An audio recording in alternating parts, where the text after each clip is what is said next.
mountains ring, or make the angels cry. Though the bird is on the wing, and you may not know why. Come on, people, now, smile on your brother. Everybody get together.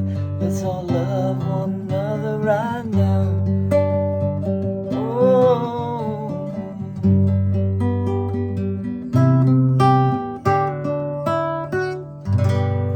Okay, that's a little bit of a song called Get Together by a guy named Chet, written back in the early 60s. It was covered a bunch of times. One that I'm very aware of is Jefferson Airplane actually did, I think it was like 1965 or 66, they did a version which was very nice. There were other versions that came out, but the one that really became the one that was the one, I don't know if it hit number one, but it was kind of an anthem of the 60s, especially, you know, like the later 60s.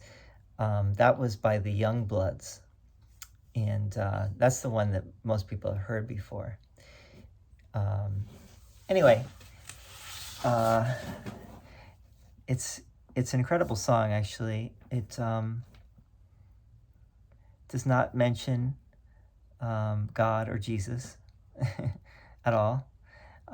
It does sound somewhat Christian, but really, you know, you don't have to bring any of that into the song to appreciate it. And it's really about that there's really only two things, right? There's love and there's fear. Love is but a song we sing. Fear is the way we die. You can choose love and make the mountains ring, or choose fear and make the angels cry. And then the last verse, we'll skip the second verse, but if you hear the song I sing, you will understand. You hold the key to love and fear all in your trembling hand. Just one key unlocks them both. They're at your command. Come on, people, now. Smile on your brother. Everybody get together. Try to love one another right now. It's to me, it's like a perfect song. It's 3 verses. It's got this amazing chorus that really just says it all. You know, let's love one another, and it's it all in one, you know, short 3-minute song.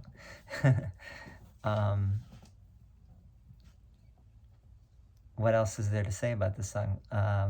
Probably a lot. Probably, you know, if you go back to the history and look at the, you know, how the song came to be written, which I have not done, but I do know that Chet Powers wrote it, and maybe I'll do a part 2 of this song. I'll do a little research and look into who he was, because he's a relatively unknown singer-songwriter, but I think he was a little better known back then, and he wrote one of the great songs of rock history.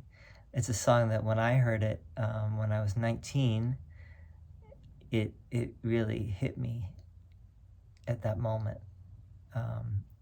I had fallen in love, and the song really spoke to me at that moment, and really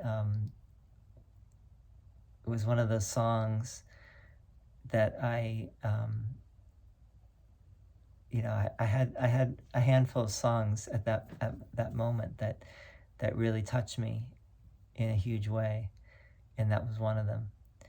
And there's something very deep about the song, mystical, maybe especially the Youngbloods version, what was really incredible version, and the guitar part, the way that it begins with that guitar part. You have to listen to the song to know what I'm talking about. I don't have it to play for you tonight, but it's very magical, and again, it says the whole thing right there.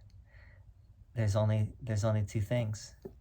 There's love and there's fear, and we have the choice. The choice is always there to choose one or the other, and it's really it's in our hands. It's really no one else's responsibility except us. Each one of us has the choice of how we're going, what we're going to choose. And I've been doing this other video series on A Course in Miracles, which came into the world at around the same time that song was having its impact.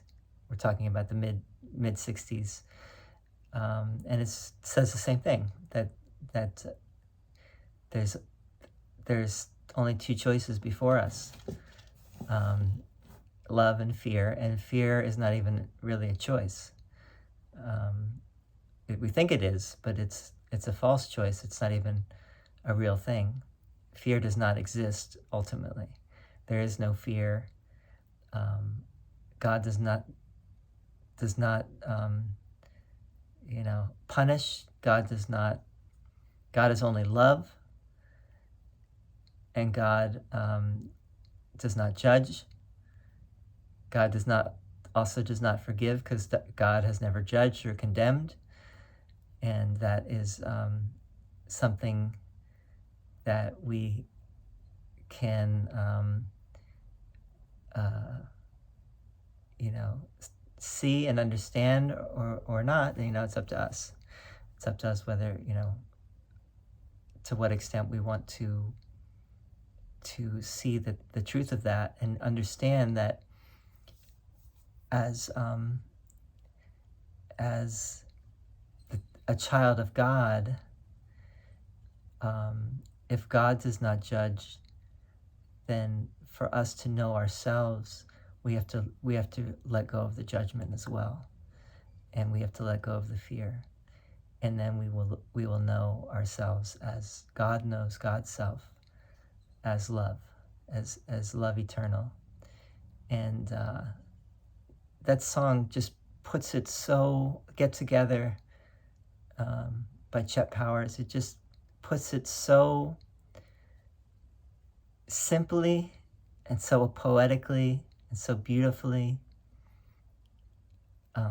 It's a song for all time, and it's a song that I would like to cover at, one of these days. I'm going to do a cover myself, put it out there. Thank you so much for listening tonight, tuning in.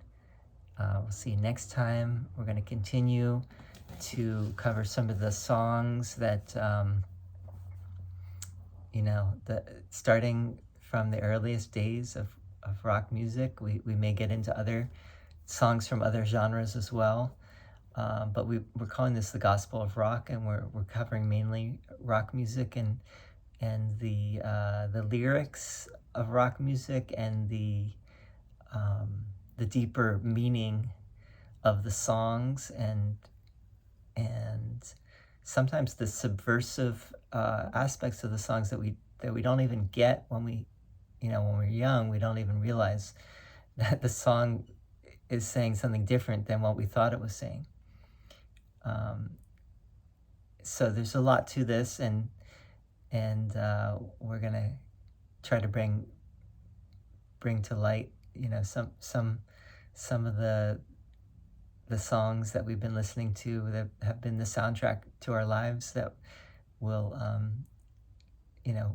shed some light on the deeper significance of these songs.